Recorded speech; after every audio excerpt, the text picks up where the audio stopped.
John Flaus is famous for many things. As an actor in films, television and theatre, as a poet, broadcaster, anarchist, academic, film critic, script advisor, raconteur, voice-over artist, and many other acts of artistic courage. He was born in Sydney in 1934 and was involved in the Sydney Push, an intellectual subculture from the late 40s to the early 70s, and other members included people like Germaine Greer, Clive James, Robert Hughes and Frank Morehouse. He came to Melbourne in 1972 where he designed and lectured the inaugural Cinema Studies course at La Trobe University in 1975.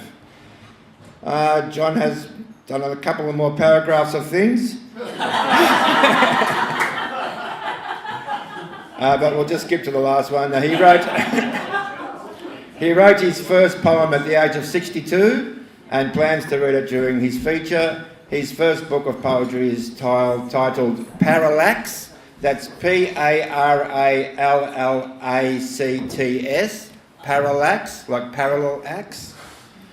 And it's called Motley Saws and Modest Conceits, which was published by Mark Time Books in 2012. So John Flaus has lived in Castlemaine part-time since 1990 and full-time since 2002. Please welcome John Flaus.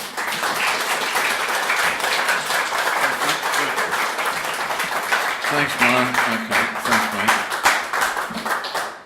I don't know what's going to happen to those other two paragraphs now, but they'll pass on into history somewhere. Now, when do I give this assessment about what I thought was the best little poem? Do I do that now or at the end of my own thing? You're the boss. Oh, blimey. Look, I'll do my own stuff first and then I'll get on the right side of people, if I'm lucky.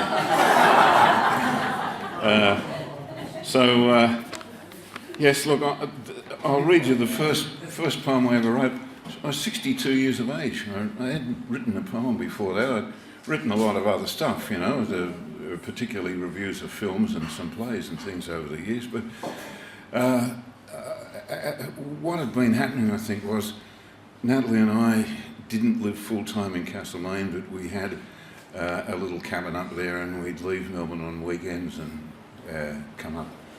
And I'd do me thinking up there, and no television, no telephone, no nothing and that, and gee, something happened.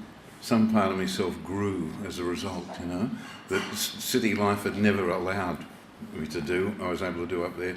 And one night, I just woke one night and I was ready to write some of this, not exactly as I give it to you now, but close to it.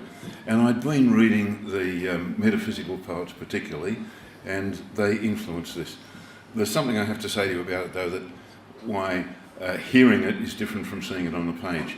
I'm referring at some points in it to the Christian idea of the Creator, the He, and he's got a capital H here in the poem. Now you won't hear that when I read it, of course, but I refer also to of the creatures, some of the creatures, you know.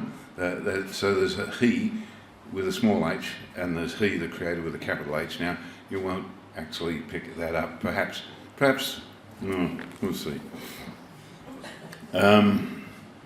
And it wasn't a rhyming sonnet to begin with, but after I'd written it down that night, I woke that night and wrote it, and there were 10 or 12 lines to it, and subsequently, over the next year or two, I fashioned it in this form.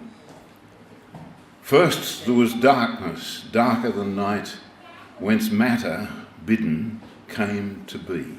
By that Creator, the uncreated He, who was all, but all alone before the light. All-powerful, yet powerless one. For want of subject, masters differend. For want of meaning, subjects end. Some other, that discourse might be done. One and not one, He, bound to He as He to she. Thus the first causation. His command, prefiguring man, that discursive He who rashly maketh reason prove absurd. Almighty He wrought chaos neath his hand to bring forth order, purpose, and the word.